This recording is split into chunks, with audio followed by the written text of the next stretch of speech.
Welcome to What's the Scenario with PLRB, where we explore claims and coverage scenarios relevant to insurance professionals. I'm Brendan McLaughlin. Hey, I'm Mike Broden. I'm Tim Havler. All right, Tim, what's the scenario?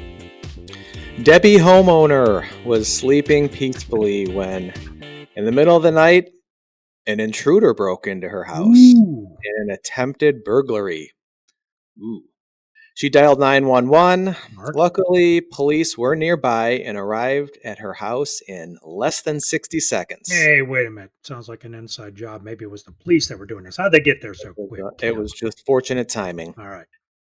There was a brief standoff between the police and the burglar, and then things escalated quickly. Shots got fired. There was a physical struggle, but in the end, the suspect was apprehended. Yay. So Debbie is now making a first-party insurance claim for the bullet holes in her house. Now, all the bullet holes were police fire. And even more importantly, Debbie's making a claim for cleanup of 150 gallons of heating oil spilled in the basement because one bullet hit the heating oil tank. Oh. Debbie had a ISO Standard Homeowners Form 2011 edition. Question, is there coverage for any of the damage? And when we do this one, we're going to divide it into two types of damage. There was the bullet holes, and then there was the heating oil spill. So we'll do those one at a time. But first, Yes. What? I have, this is more of an educational insurance trivia question. Excellent. All right. My favorite kind. Whether it be inside, outside, or in the garage, heating oil tanks for homes, furnaces, and boilers are most commonly found in what region of the United States? Ding, ding, ding, ding, ding. East Coast. More specific, please. New England area.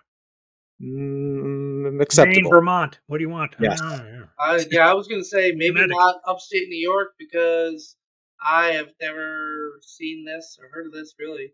And Really? Not out by me. Is that so? Maine and Vermont, you think, Mike? We used to, growing up, my parents actually had fuel oil in Ohio, believe it or not. So, and the big old tank was in our basement. Yeah. Interesting. It was fun to hit on and make a lot of noise. You know your parents, and that's why they want gas instead. Let's get into the question because this is. Wait a minute, Tim. Was I right? Where are they? Oh, yeah. Well, I was just going to say the Northeast, so I think New England was a pretty good answer. Thank you. Well, maybe I did have it in my house growing up, and I just didn't know what all those big machines were back there. There you go. See, did you grow up in upstate New York? Yeah, Poughkeepsie. No, did not know that.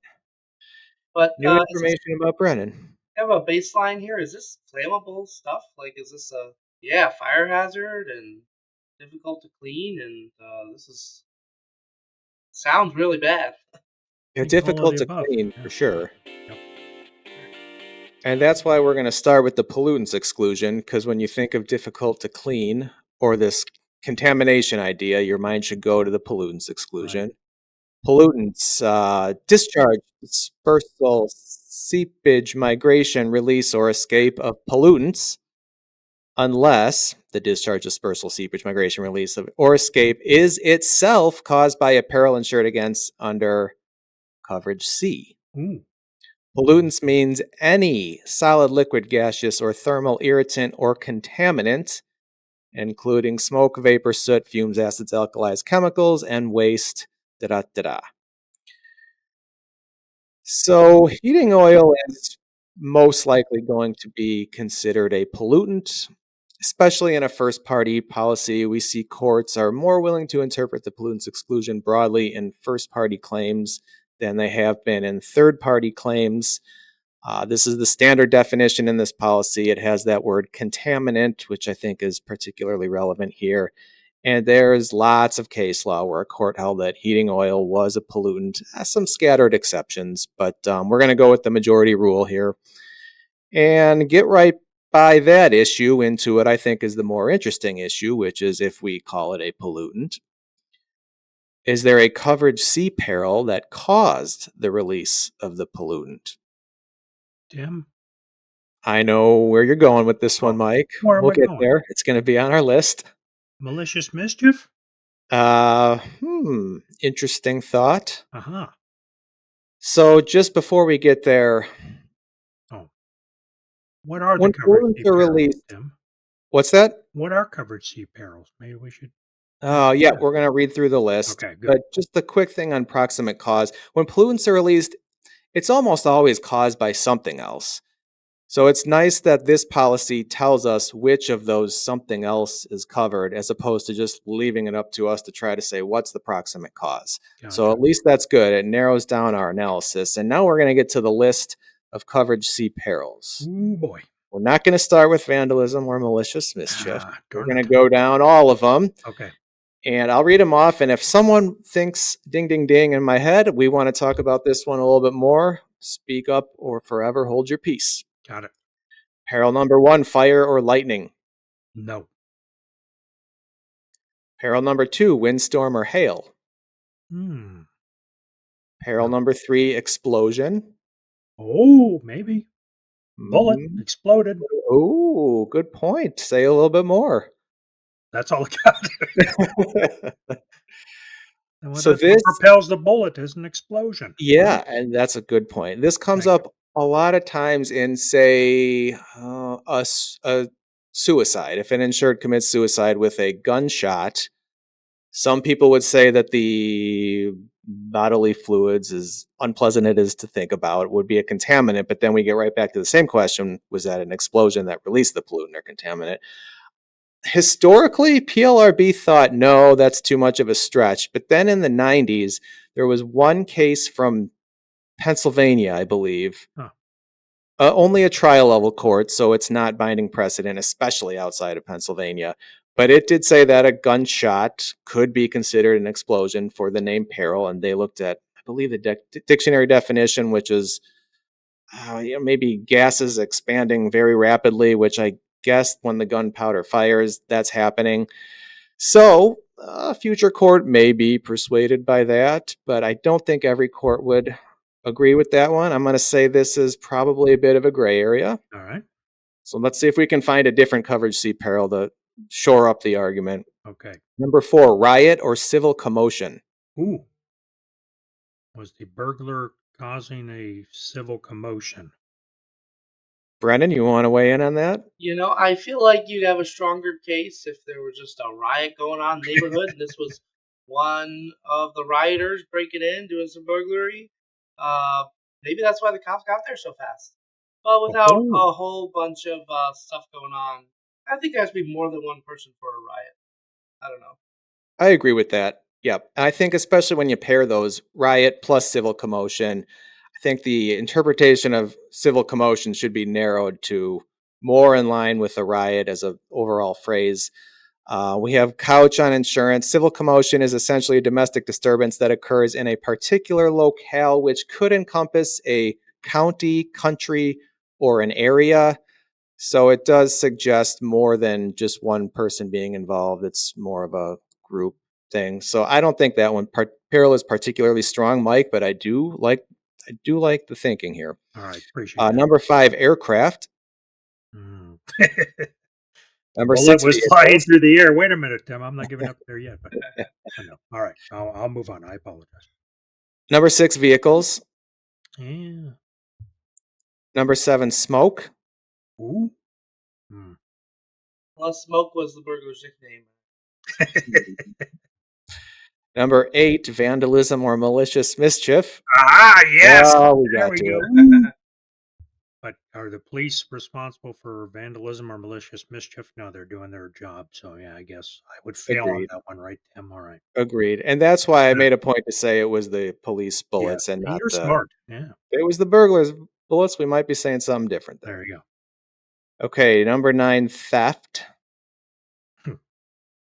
No. But then again, you've got that intervening. It's not really the theft caused it directly. Oh, good point, Brian. I wasn't Agreed. even going there. But yeah, you got a robbery, so that's kind of a theft. And it was theft of fuel oil because some leaked onto the robber's clothes, and as he walked out, there was some of my fuel oil gone now. Stole it. And the theft peril does say this peril includes attempted theft. Ha ha! So this becomes a whole issue. Does damage in the course of an attempted theft fall under the peril? And there's got to be a million cases on that. So another feather in the cap there. Number 10, falling objects. Yes, bullets. They were falling. They are subject to gravity on the way over to the tank. But this peril does not include loss of property contained in a building unless the roof or an outside wall of the building is first damaged by a falling object. So that one we'd have to throw out. Number 11, weight of ice, snow, or sleet. Sure. Why not? Number 12, accidental discharge or overflow of water or steam. Oh, No. nope. Number 13, sudden and accidental tearing apart, cracking, burning, or bulging of a steam or hot water heating system Ah, so close. or an appliance for heating water. Not the I fuel think oil. I think we need to look closer at that one. Yeah. It depends on the heating oil tank and how it was hooked up. Could we say it's part of a system for a hot water heating system? Maybe. Maybe. Yeah, Maybe. connected to the water heater, you know. Yeah. Number 14, freezing. Probably not. Number 15. Oh, wait, that's what the an police accidental- yelled to the burglar. Wait, Tim, I'm going back to freeze. That freeze before they shot at him. So that can't just anywhere. Mike, I'd like to see you as a plaintiff's attorney arguing some of these in court. Number 15, sudden accidental damage from artificially generated electrical current. Nope. Probably not. And then the hardest one. Finally, number 16, volcanic eruption. Well, you know, it's an eruption of a bullet. Okay, so I have no definitive answer for you, but I'm guessing we could have found it in one of those perils we just talked about. At least a solid argument that it might apply with a few of those, yes. Right. I'm trying to more model the process here of going through the policy one by one and seeing if any are relevant. But I do have to say, Okay, Tim, so- before you continue, one Mhm. comment I wanted to make is I've been looking, I don't know how many podcasts we've done now, 50 some or something, always looking for malicious mischief, and you purposely made the bullet come from the police officer just so I couldn't have my day in the sun and finally have one where we're talking about malicious mischief. So I'm disappointed, but I understand, I guess, where you're coming from. That is more accurate than you know. Mike, you gotta if you're gonna do malicious mischief for the first time, it's gotta be something a little bit more clever than just All shooting right, all bullets. right. Oh, It's gotta live up to the mischief name, you Right. know. good point. Well, that's the heating oil. Now we have all this other bullet holes. And here we're going to go to the governmental action exclusion, Uh-huh. which could potentially apply to the heating oil and the bullet holes Okay. because it's for the destruction, confiscation, or seizure of property described in coverage A, B, or C by order of any governmental or public authority. And they're not really seizing the property, confiscating, but yeah, the destruction part, maybe. But That's a yeah, good thought. that's a tough one. I don't know. I mean, is it an order when you pull a trigger? That's another good thought. It's a freeze, remember, which didn't count as peril under C, freezing. But Well, PLRB has gone with Brennan's line of thinking, oh, which is to focus on that word order, because this was just an emergency situation. An order sounds something a little bit more formal, maybe a search warrant, maybe a specific seizure order, as opposed to a quick call on the radio, head over, and then things happen quickly. Now, if they had a search warrant, say for drugs, and they had to knock the door down, yeah, you could try to fit it in there. I've seen a couple courts go with that. But here, just with the emergency nature of the situation, I think we do not have a good argument for the governmental action exclusion. cool. That was I was fun, also Tim. gonna say, Yeah. sometimes I feel like police officers, if they're accused of going outside of their warrant or their the scope of their duties. I wonder if that would get you, if it would otherwise apply, if there was some kind of claim like that, if that would get you out. Yeah, good point. There's one or two cases on that, Oh, which really? you can find on PLRB's annotation on this exclusion, where Mhm. there was conduct beyond the scope of the warrant. And then I believe the court said that's no longer by order of governmental or public authority because it was beyond the scope of what the order permitted. So are we good then? We got some coverage, and this exclusion seemed really applicable, but maybe not. So we Yeah, might what get do you think, coverage here for Tim? this. Coverage for the bullet holes, maybe? Yeah, I bet we're gonna have to look closer at all those coverage C perils, but we identified so many that had some good potential. I bet we're gonna be able to find one of them.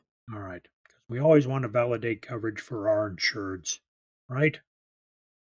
This Our insurance going to goal. need a lot of help cleaning up a bunch of oil. That's true. Uh, yeah. So I hope we can get them some help. Right. All right, Tim. So what can we take away from this scenario? To recap, the heating oil spilled in the basement due to emergency police confrontation. A majority of courts around the country have held that heating oil is a pollutant under first party coverage, but the adjuster should check to see whether there was a coverage C peril which caused the release of the pollutant, which of course would nullify the exclusion in the ISO homeowners. For the loss as a whole, we might also think about the governmental action exclusion, but that exclusion would more likely not apply in this case because there was no order by the government, no search warrant, no seizure order, only an emergency response. So, Mike, where Yeah. can an adjuster go to learn more about all of those coverage C perils that we had fun with, as well as those exclusions? Right. Plenty of awesome good stuff over at plrb.org. Coverage questions around governmental action and exclusions and civil authority wasn't applicable when they were apprehending a suspect, so that's a coverage question case out there to check out.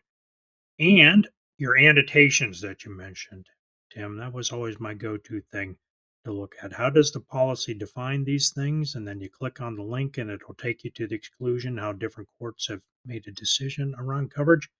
Fascinating. Love our annotations. Great job by the legal team coming up with that stuff. Fabulous information. All at plrb.org. Brennan, you of course can share these awesome links and show people that haven't yet found the annotations on how much they love them. We can put them in the show notes and you can link them right there, right? Absolutely. And there you'll also find a recap of the key points from this episode and links to our social media. Don't forget to subscribe and rate us, and please give us a call at 630-509-8704 and Uh-huh. leave a voicemail to share your adjuster story. Has anybody done that yet, Brennan? Not just yet, Not yet. but we'll see you next time. Yes.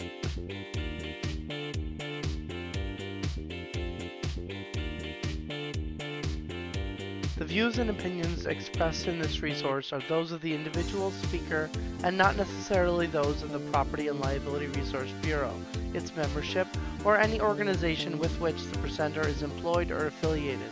The information, ideas, and opinions are presented as information only and not as legal advice or offers of representation. Individual policy language and state laws vary, and listeners should rely on guidance from their companies